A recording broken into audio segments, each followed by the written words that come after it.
Well, there's a lot of things going on these past 2 weeks. In fact, probably too much for a guy like me to keep track of. I guess the first thing to talk about is the Mashable Awards, and I've already put a post below this one explaining what I've decided to run for and what you should enter in. I'm actually not sure how they collate all the data and how they separate one vote from another, because there's a lot of different things that can go wrong. Like, people spell my name differently, and you can spell it about 4 different ways, and they have. Capitalization, spacing issues, things like that. And there are so many categories to vote for. I decided that I should probably just run for one. There was some negotiating with other people involved on what categories would be best suited for other people, but really it was just to avoid splitting the vote among yourself. People can't... You can vote every day for these things, but are they really going to vote for 5, 6 different categories? I don't think so. It's not fair to ask people that. I think it's best to stay very specific, and in fact, I think there are way too many categories for this poll. But if you just follow the instructions on the poll written below, and if you want to vote for me, vote for that one thing for me, and that should do it. I think I'll settle for the funniest person in the world. That'll be really great. I've been really busy, probably the busiest I've ever been since I moved out of the house, because when I was sick, I got nothing done, and that was about 2 weeks. So now I'm cramming like 3 reviews into 3 weeks to get them done for Halloween, and those are deadlines I set for myself. And it's a lot of work, working really hard, and I've kind of run into a little bit of writer's block. I'll try to explain my writing process to you. I think most of my writing is done when I'm not actually writing.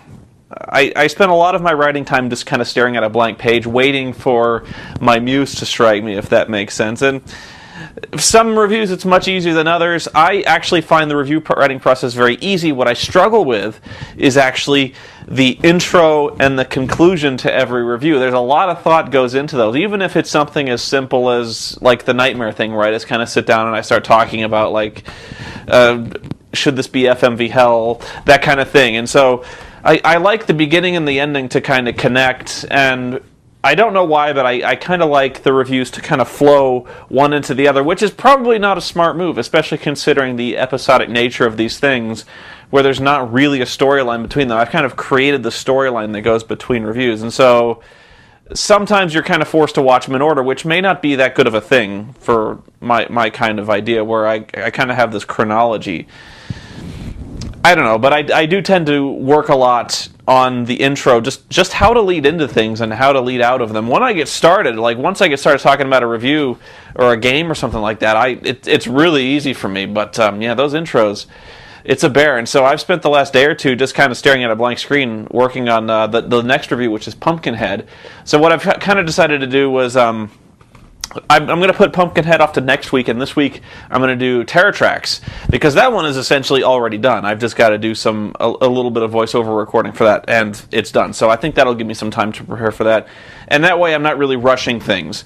I don't want to rush reviews, because when I do them that way, they're not that funny, and so I want to do the best I can for you guys, and so I'm not going to be rushing with Terror Tracks. If I were to do Pumpkinhead now, I would be really hurrying, and I don't think that's going to work.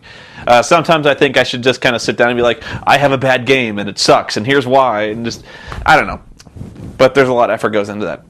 What I think I would like to talk about now is there's a lot of movies coming out this week that are already out this week that I haven't seen yet because I've been working so hard, and I can't even remember what they are.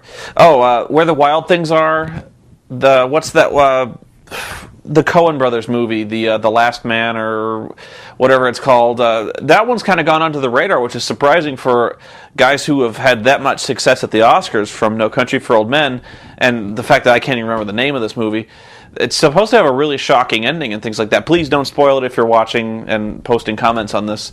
But there's a lot of movies I'd like to see this week, and a lot of movies I really don't want to see this weekend. Even this Friday coming up, there's movies I don't want to see. Saw 6. Tell you the truth, somebody I think Sean Faust offered to send me a promotional ticket to Saw 6, and I was like, I haven't seen 3, 4, or 5. I just have had not any interest. The fact that they're cranking these Saw movies out so quickly is phenomenal, but not in that good way. That, you know how I mentioned hurrying things and rushing them? Well, they're doing that, and I really don't... Is anyone really following the Saw series? Are you just watching it out of, like, obligation now? Like, you really want to see how it ends? I just can't believe they've gone on this far where the main killer is dead. Has been dead for quite some time, and it's...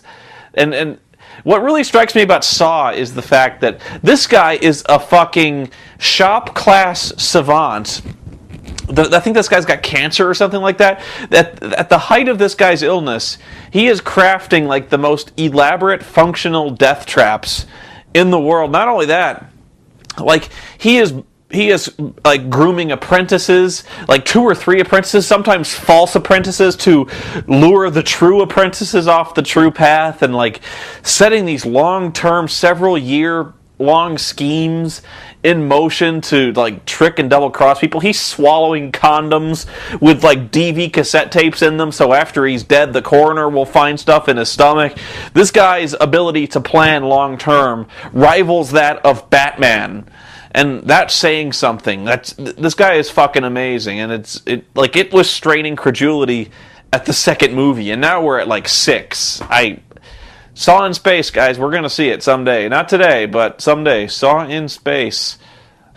Where the Wild Things Are has actually I've heard the most glowing reviews I think I've ever heard from critics that I trust, that I follow. They were saying it's like the next Wizard of Oz.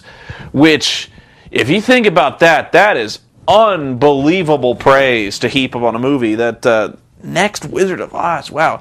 And then I've heard people who were very meh about it. They were just like not really that impressed. So that's pretty polarizing. I haven't heard anyone say that it was really bad, but the fact that it has blown away people that radically. And I remember reading the book as a little kid, but I don't remember much about it. That's interesting to me. That reaction alone is pretty interesting to me.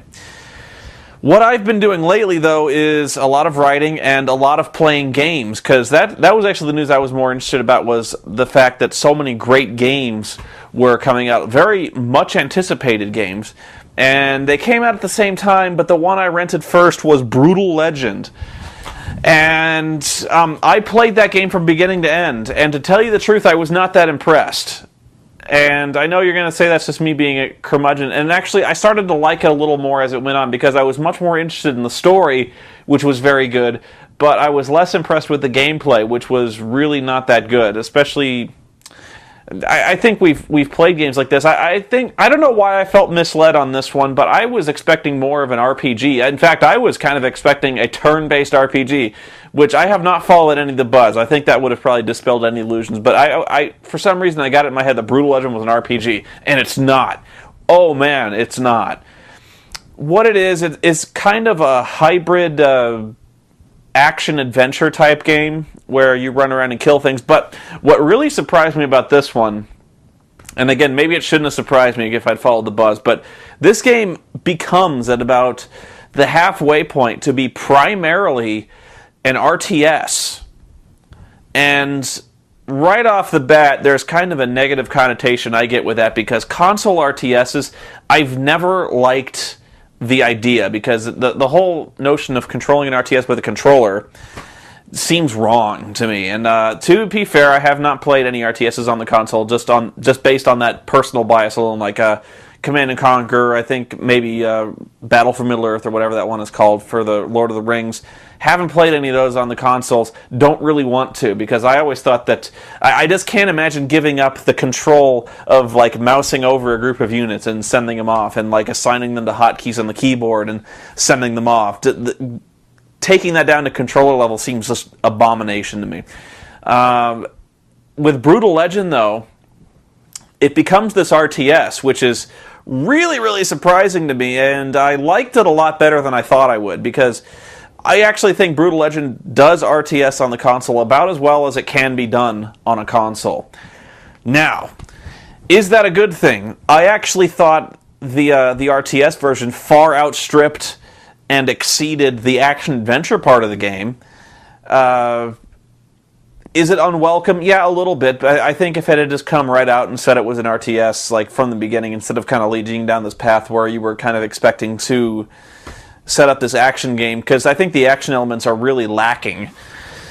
But the RTS elements, I did not play the multiplayer, and I think actually that's where Brutal Legend will really shine, is the multiplayer, where you're building up these bands and these various units. I think there's a lot of strategy that has yet been untapped. And I think there's surprising depth when it comes to that game. Now, the computer in Brutal Legend, when you're playing it, cheats, which is pretty ass if you ask me. Especially in the last level, where the computer just outright summons out of nowhere like an army squashing force in the middle of the field that you're just like, where the fuck did that come from? I have no idea where the fuck it came from. So you've actually got to kind of play it 2 or 3 times and set up death traps for the unfair ambush that comes at the midpoint of these fights, you know, which is not always good strategy. I really don't like it when a computer cheats, which is sometimes in Civilization. I play Civ 4, where Civ 2, I remember the computer would cheat a lot. Civ 3, I can't remember if it cheated that much, but I think it did.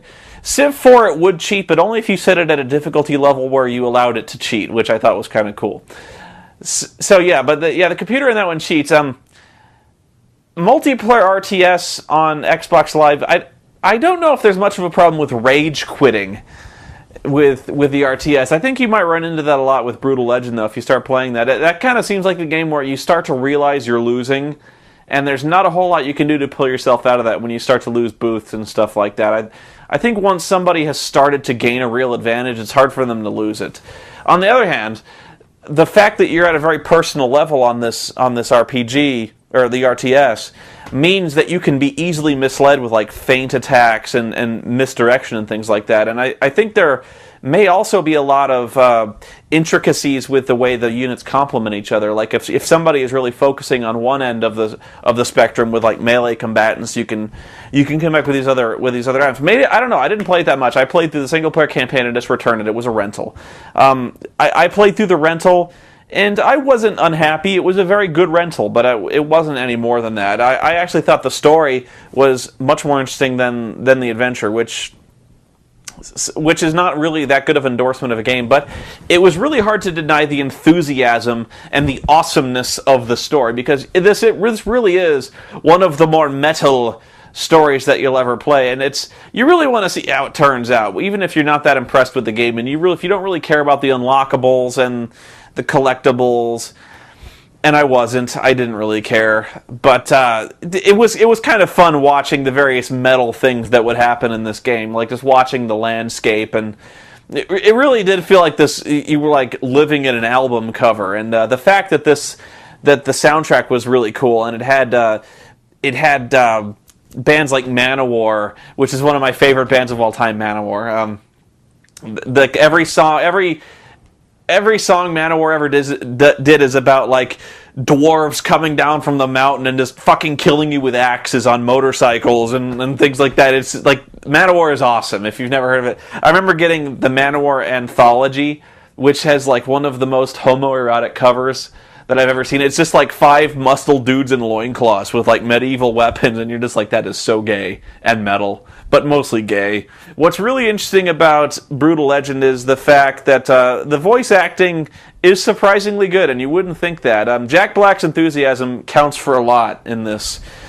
And the fact that they got so many metal legends like Ozzy Osbourne, who's the keeper of metal, and Lemmy from Motorhead, and the guy from Judas Priest and things like that. It really blends together and makes this kind of a much more interesting exercise in theory than it is in practice. But if you want to run a game, this will keep you through the weekend. It's not bad. I would suggest it, but I wouldn't suggest buying it. It won't hold your interest that long, unless when you rent it, you're really, really into the multiplayer, the RTS element, and you might be. The second thing to come out, and I haven't finished this one yet, I actually probably should have started with this one, but had I started with this one, I probably would not have even gotten Nightmare done. And that was Uncharted 2. Uncharted 2 is awesome, and I think I don't know if people are only now just realizing that, but when I got my PS3, I had exactly 2 games for that. I've bought a few more since then, but really, the only 2 games worth playing on the PS3, and probably for a long time until recently, were Guns of the Patriots and Uncharted. And to tell you the truth, while I do love Uncharted 2 a lot, and it is really, really good, probably one of the best games to come out in recent years, a much, very inspired game, it really is almost identical to Uncharted. In fact, I was trying to find new features and kind of like any kind of evolution between Uncharted 1 and 2, and to tell you the truth, I can't find any. It plays basically the same. The controls, the various, like the type of story it is, level design, I haven't seen anything different. And I don't know if that's a good thing or a bad thing. To tell you the truth, like, Uncharted still holds up. It's still really good. And if you're going to make a game, you might as well, if you're going to make an Uncharted game, at least don't go back from Uncharted 1, and they haven't. Now, I've only played up to, like, Chapter 5. And so there may be a lot of stuff I haven't seen yet. But it is a very cinematic game. In fact, I think the best quality of Uncharted 1 and 2 is the fact that it really does feel like you're playing a movie. They're not exaggerating in that score, because the voice acting, the cinematics, and the cinematic nature of the action feel so authentic. I think where it really shines is the quality of the animation and the motion capture, where when a person is injured, they start to walk a certain way. When they're navigating certain types of terrain, like uneven ground, or like when they're walking through, I remember in Uncharted 1 with a U-boat, whenever you were walking through the U-boat or hip-deep water, you would have like really authentic animation, like going through doorways. Your character would kind of grab the side of the door and kind of lever themselves in. The music is also really good. Sometimes even the character models, like when you're wet, your shirt gets wet, and when you start rolling around in the mud, you get muddy and things like that. It's little touches like that that make it really awesome when you consider it. And all that wouldn't be anything if the game wasn't that good, and it is. It feels like you're kind of playing, you ever see the movie Sahara, where you had Matthew McConaughey, like, with his shirt off most of the time, and you were running around these kind of really implausible historical legends and things like that, but at the time you don't really care. I kind of like Sahara, even though it was the exact same kind of Michael Bay-ish action movie crap that I would normally hate, but Sahara I really liked.